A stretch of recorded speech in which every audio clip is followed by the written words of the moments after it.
Bueno, me da mucho gusto tener en esta ocasión a uno de los mexicanos de mayor lustre en la actualidad, un hombre extremadamente preparado, 6 idiomas, ha sido secretario de Estado en Hacienda, en Relaciones Exteriores, ha conducido los caminos de Nacional Financiera, ha estado al frente del Banco Nacional de Comercio Exterior, 33 años, si no me equivoco, él me corregirá, 33 años en el servicio público, 15 al frente de la OCDE como presidente, 3 veces reelecto, y lo acaban de nombrar presidente del Foro de la Paz en París. Y mire, lo que le voy a decir no es exageración, pero hay pocos mexicanos, quizá contados con una sola mano, que pueden tomar el teléfono y cualquier líder, estadista, gobernante, presidente en el mundo, le toman la llamada. Y ese es José Ángel Gurría Treviño, a quien saludo. José Ángel, ¿cómo estás? Muy buenas noches. ¿Qué tal, Carlos? Y muchísimas gracias por tan generosa introducción. Pues solamente es una estampa de tu biografía, es impresionante porque hablas con los más industrializados del mundo, sabes de comercio exterior. Y, a ver, platícame primero, acabas de estar en París, te nombraron presidente del Foro de la Paz. Sí, efectivamente, esto es algo que se había anunciado ya hace algunos meses, pero todas las fechas llegan. Me nombraron presidente del Foro de la Paz de París, una institución que creó el presidente Macron en 2018 con motivo del centenario del final de la Primera Guerra Mundial, de manera que tenía pues una significación especial. En aquel momento fueron todos los líderes, nos convocaron a todas las instituciones internacionales y celebramos tanto en el Arco del Triunfo como en el Eliseo pues el momento, el evento, el centenario del final de la guerra, de la Primera Guerra Mundial, de la Gran Guerra, y después se creó una institución. A raíz de eso se creó una institución, el Foro de la Paz de París, que tiene como propósito crear las condiciones necesarias para que haya paz en el mundo y por otro lado analizar los problemas que tienen temas como el cambio climático, como el tema de la seguridad alimentaria, como el tema de la seguridad energética, como el tema del cambio hacia no solo el cambio climático, sino o combatir el cambio climático, sino además cosas como la biodiversidad, es decir, la lucha a favor de la biodiversidad, que parece de repente que la vamos perdiendo, el tema de los océanos, etcétera. Es decir, los grandes temas de la humanidad. Yo le voy a administrar el Foro de la Paz de París desde México. Hay un secretariado permanente en París que se encarga del día a día y yo lo que voy a hacer es orientar el foro hacia los temas más importantes en este momento. ¿Qué responsabilidad te da este cargo, José Ángel, en el tema de Ucrania, por ejemplo? Mira, este es un cargo, por cierto, es un cargo honorario, no paga, toma bastante tiempo y no paga, lo cual es un gran negocio, como tú comprenderás. Pero es muy honroso para mí, en lo personal, para un mexicano, en lo individual, como país, para México, es muy honroso que de todos los países del mundo pues hayan escogido a un mexicano para presidir este Foro de la Paz de París, sustituyendo a Pascal Lamy, que fue, entre otras cosas, el jefe de la Organización Mundial del Comercio, además de ministro, además de haber sido comisario de la Unión Europea, gran colaborador de Jacques Delors, etcétera. Déjame ser indiscreto, José Ángel, pero es que hay que decirlo, eres un gran mexicano. Acabas de tener también un enorme reconocimiento en Japón. Mira, en Japón fue algo diferente. En Japón lo que recibí un reconocimiento efectivamente, y te agradezco mucho el comentario, porque los países del sureste de Asia se reunieron y tienen un evento cada 2 años y dan un premio al ciudadano que se haya distinguido más por colaborar con el bienestar del sureste de Asia y por la unidad del sureste de Asia, por la integración del sureste de Asia.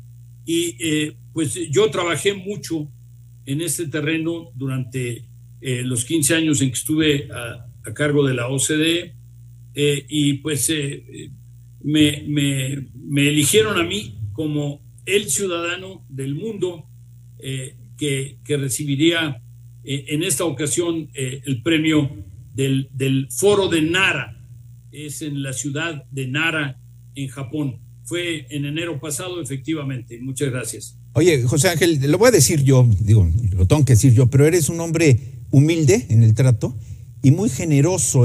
Además tienes un sentido del humor espléndido. Pero estoy hablando con el mexicano que por 15 años trató con los hombres más poderosos de los países más industrializados del mundo, y lo hacías a nombre de México. Pero llevabas ya una experiencia previa con comercio exterior, con la Secretaría de Hacienda, con la Secretaría de Relaciones Exteriores. Es decir, tienes un bagaje impresionante, José Ángel. Mira, yo hacía todos los contactos y todos los tratos y todas las negociaciones con todos los líderes de los 38 países que configuran la OCDE, más un centenar de otros países que no aspiraban a entrar a la OCDE, pero que querían que los apoyáramos en ciertos temas, en educación, en salud, en infraestructura, en temas de agua, en temas de anticorrupción, etcétera. De manera que estaba yo trabajando no a nombre de México propiamente, sino a nombre de la OCDE, pero a nombre de las mejores prácticas. Yo inclusive acuñé una expresión, una frase.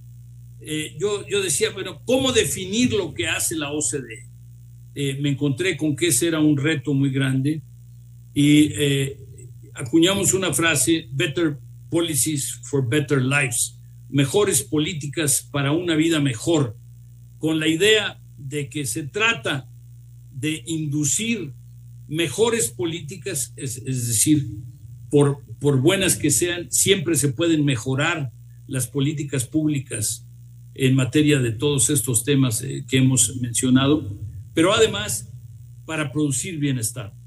Si las políticas públicas no producen bienestar, pues no valen mucho más que el papel en que están escritas.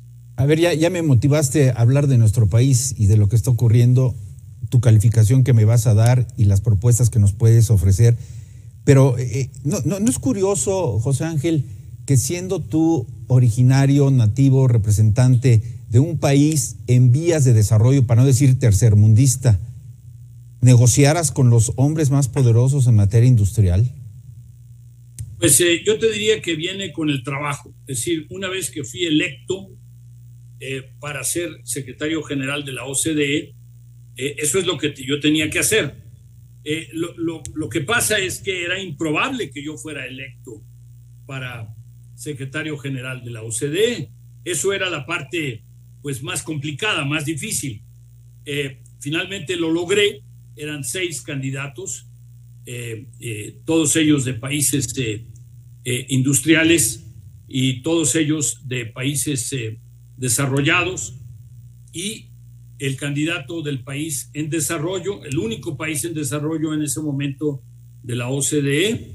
Yo después traje a Chile, a Colombia y a Costa Rica, y dejé ya en camino a Argentina, Brasil y Perú de América Latina, más 3 países más de Europa, de manera que ya América Latina estaría mejor representada, porque había estado hasta antes de la presencia de México pues prácticamente ausente.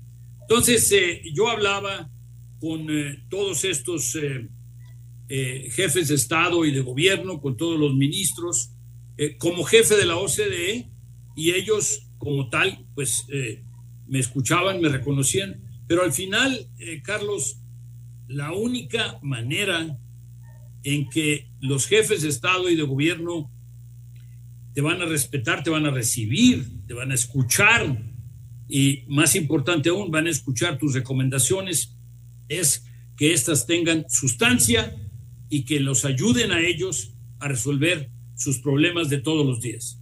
En esa medida te van a escuchar, en esa medida van a respetar a la institución, a la OCDE, pero también en esa medida van a seguir tus recomendaciones. Estoy platicando con José Ángel Gurría, vamos a hacer una pausa. Oiga, yo no sé, digo, José Ángel es un hombre, decía yo, de extraordinario humor. Yo no sé, José Ángel, cuánto pueda valer tu teléfono, pero ahí tienes el nombre de la Merkel, de Xi Jinping, de Putin, de Trudeau, de quien sea, y les puedes llamar. Es el único mexicano que puede hacer eso para negociar en alto nivel. Vamos a hacer una pausa y regreso con él, con José Ángel, porque él aplicó políticas públicas en educación, anticorrupción, en salud, y quiero que me diga, y va en serio, quiero que me diga cómo nos califican desde allá a México y qué es lo que propone él para cerrar estos vacíos, que el primero que tenemos es la aplicación del Estado de Derecho. Esto va en serio, volvemos. José Ángel, dímelo en serio. Aquí hablamos en serio y vamos a hacerlo en serio. ¿Cómo nos califican, cómo nos evalúan a México fuera de nuestras fronteras, y particularmente en este sexenio donde hay una carencia de Estado de Derecho, donde hay una serie de acusaciones a otros países que son invasores, que son saqueadores, que nos pidan disculpas por la conquista, que si el fentanilo de China? ¿Cómo nos ven? Y sobre todo también en educación, en salud, que vamos a hacer como Dinamarca y no tenemos ni siquiera abasto de medicamentos. Dame tu opinión, por favor. Mira, déjame hablar como ciudadano, ¿sí? Como un ciudadano preocupado, como un ciudadano interesado en los temas de México, e inclusive pues como un ciudadano que ha explorado los temas de México a fondo y por lo tanto puede hablar de ellos con alguna autoridad. Ya no soy el representante de la OCDE, ya no hablo a nombre de la OCDE, pero obviamente tengo una carga de información y una carga de datos al respecto. Yo te diría que hay una acumulación de déficit en nuestro país. Hay una acumulación de déficit en materia de crecimiento. En este sexenio habremos crecido muy cerca de cero en promedio, sí. 6 años, cero crecimiento. Los 20 años previos a esta administración habíamos crecido como el 2%, y dicen los expertos que en los próximos 10 años creceremos al 2% también. Quiere decir que 35 años habremos crecido menos del 2% en promedio. Muy serio, muy importante. No es un problema de esta administración, pero en esta administración, pues lamentablemente, como decía yo, el promedio se da de cero. Estamos hablando también de que se ha agudizado el problema de la pobreza, el problema de las desigualdades, que son problemas tradicionales de México, no son de esta administración, pero se han hecho más serios, se han hecho más graves en esta administración.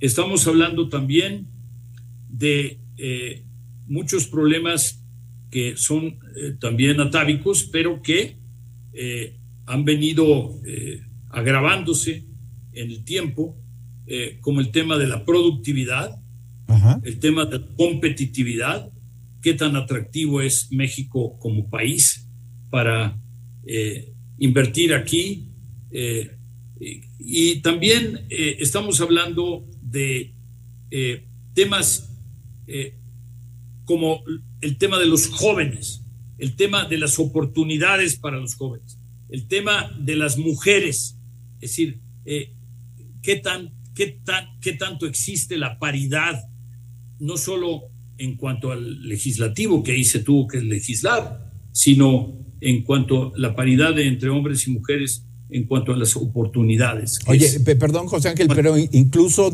temas como la democracia, déjame decirte que con el tono de tu playera, recuerdo que nos encontramos ahí en el Zócalo en defensa del Instituto Nacional Electoral.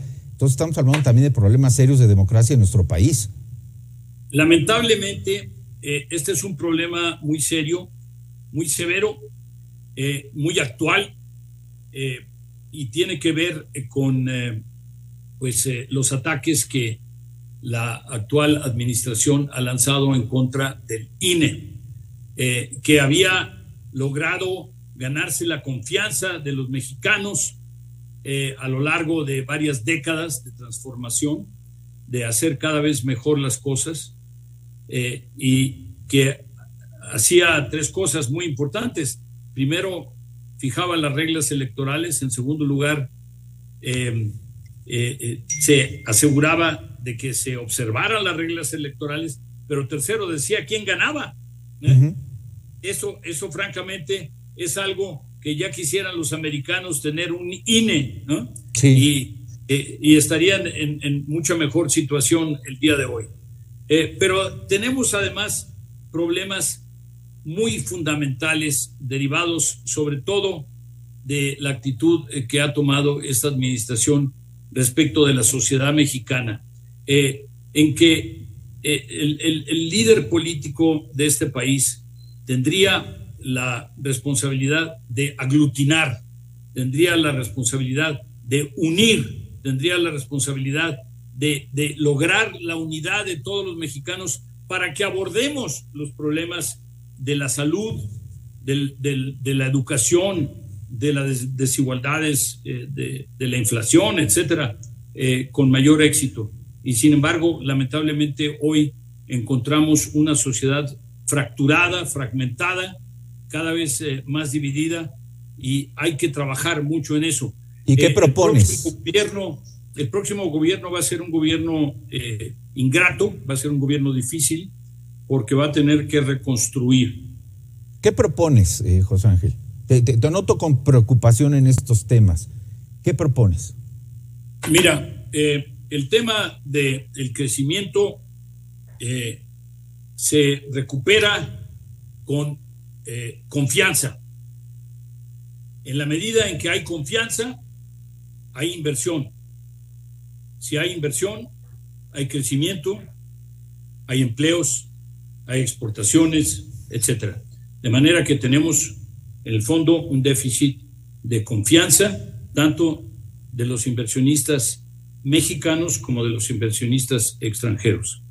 El problema de la pobreza, el problema de las desigualdades crecientes se logran, se abordan con mayores recursos del Estado, es decir, que vayan a cubrir los huecos que quedan, que no alcanza a cubrir el sector privado en materia de educación, de salud, de infraestructura, de agua, etcétera.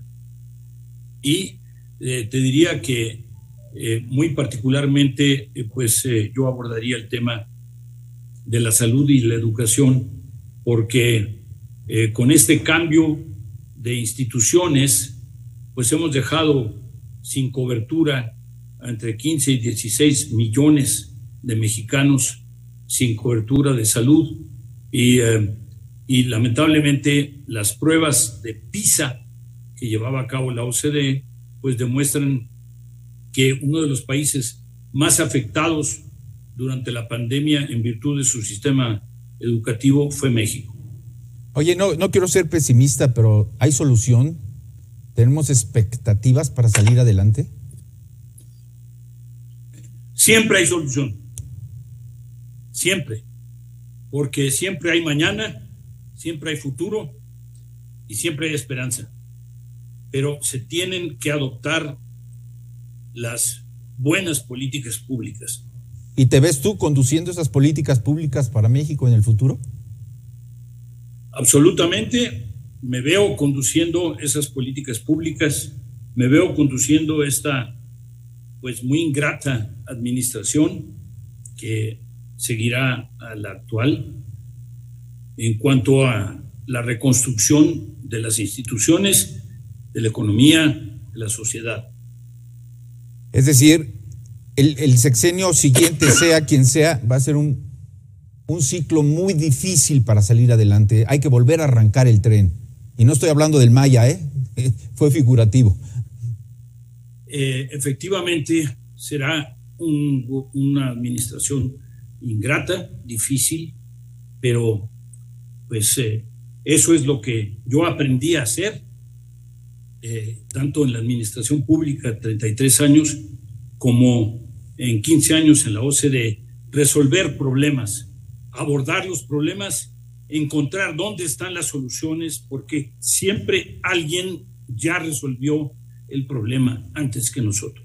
Muy bien. José Ángel, un abrazo hasta donde estás. Muchas gracias. Hasta luego. Hasta luego. José Ángel Gurría Treviño, usted tiene la mejor calificación a esta inicial conversación. Varias vamos a tener con él.